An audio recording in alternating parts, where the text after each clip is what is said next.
Hey guys, welcome back. In today's video I'm going to be showing you how to create a Windows 10 virtual machine. Now to get started you're going to need two things.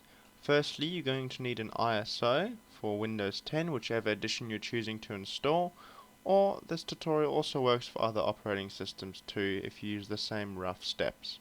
I've covered in a previous video how to get a legal free copy of Windows 10, so you can go ahead and do that if you would like. Now the second thing you're going to need is Oracle VirtualBox. Now this is the software we're going to be using to create and manage this virtual machine. There are quite a few other options out there, however Oracle VirtualBox seems to be the most popular and it is quite an easy piece of software to work with. So once you've downloaded that and installed that, you're going to be greeted with this page. On the left here it would usually list our virtual machines, however we don't have any created yet, so we are going to do that now. So we're going to hit this new button over here. We're going to give it a name. We'll give it Windows 10. We can choose where we're going to save the machine to. Now this is important because you want to save it somewhere somewhere that's going to have enough space for it, because it's going to be a fairly large file, as we will see.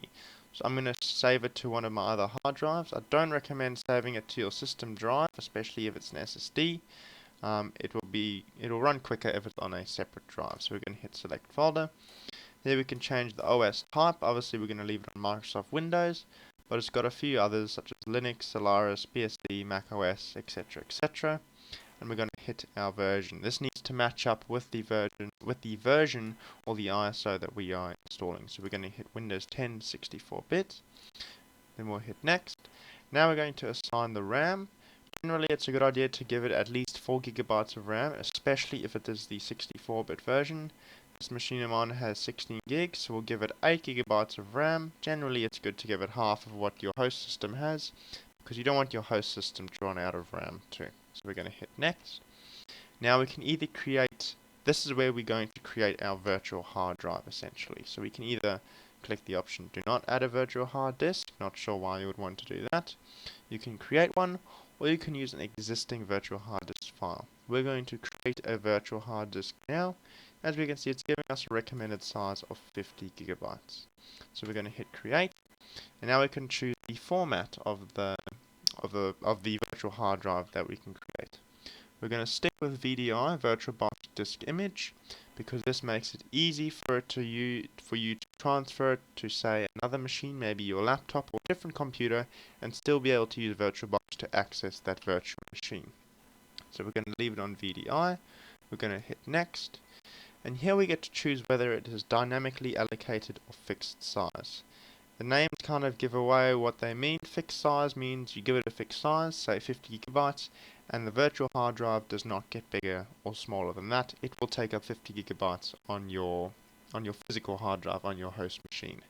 However, if you click on dynamically allocated, the size of that drive is going to grow depending on how much space you need to use up inside that virtual machine.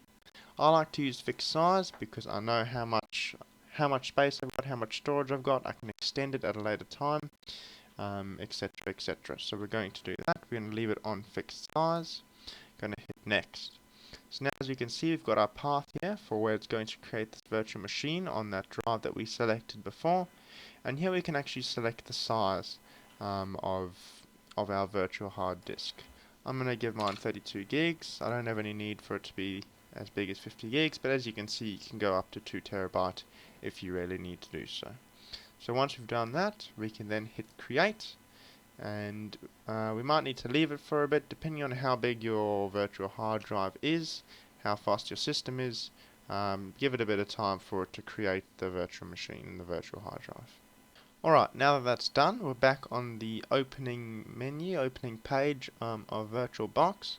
Before we can start up this virtual machine, we've got a few things we'll need to change. So we'll head over into settings. Under the general tab, we'll make sure that this all matches the OS we're installing. Under advanced, we can change a snapshot folder. Basically what a snapshot will let you do is it'll let you take an image, or a snapshot, I guess is a good word for it, of the VirtualBox at a certain point in time, which you can then restore or go back to later on if you need to. Description, we don't need anything with that. And disk encryption, that's something that you may choose to do if you're using this virtual machine to store or work on sensitive information and that kind of thing. So we'll hit system. As we can see, we've got our 8 gigs of RAM that we set when we were setting up the VirtualBox. Now under the boot order here, we're going to want to make sure that the optical is at the top with hard drive second to top. You'll see why in just a moment, because we're going to be booting up using this virtual optical drive. We can change our chipset, change our pointing device. If for some reason you're using a PS2 mouse, you can change it to PS2. Ignore these extended features. Under processor, we can assign it threads, or as it calls it here, CPUs. Current CPU that this machine is on is a quad-core 8 thread.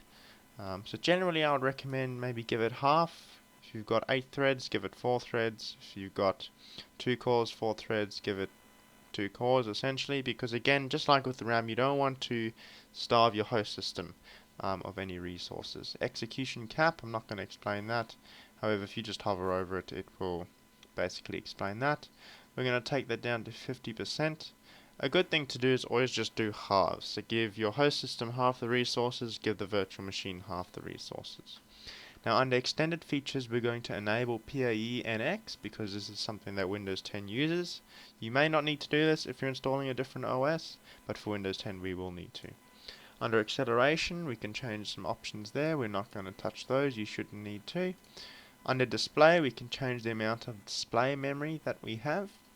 Now the thing about VirtualBox is it doesn't have GPU pass-through, so unfortunately if you have like an RTX 2080 Ti sitting in your host machine, you cannot pass through that performance to your virtual machine.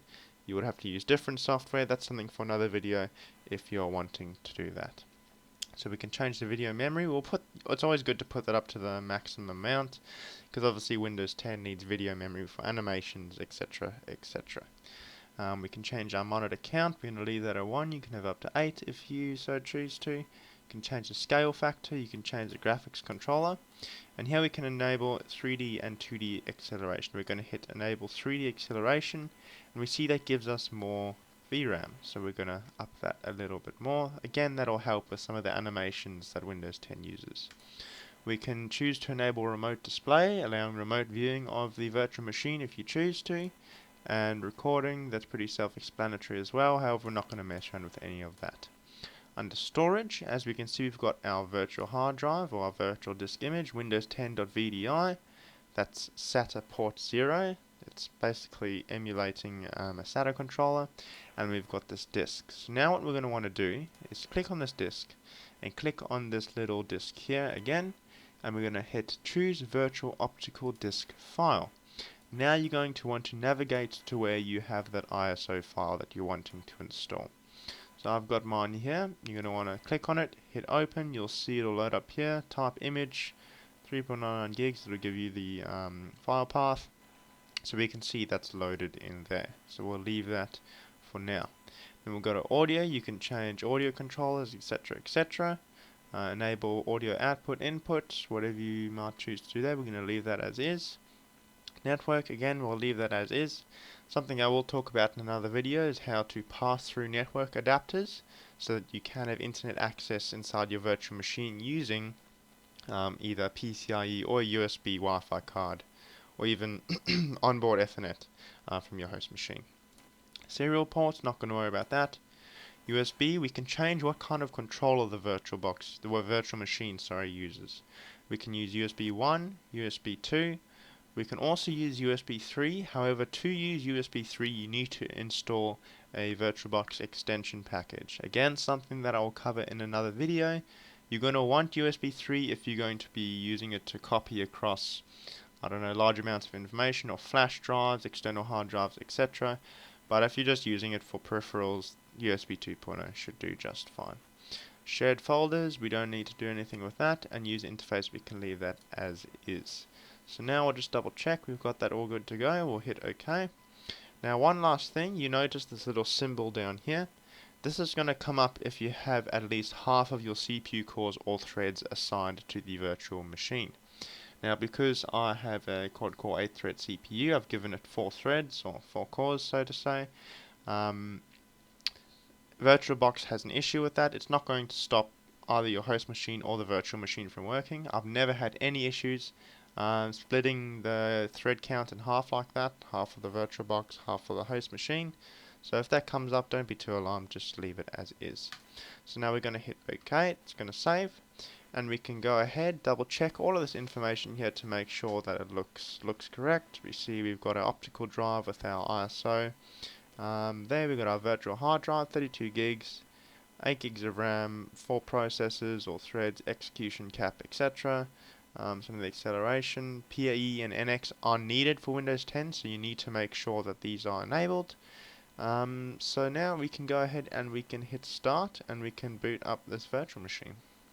Might take a bit of time the first time depending on how fast your system is.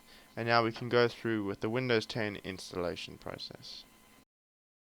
So there we go, guys. Windows has finished installing, and as you can see we've got our Windows 10 desktop here. It will take quite a while to install, being a virtual machine, so probably safe to give it half an hour to an hour just to be safe to get through the installation process. But once that's all done, you should be good to go.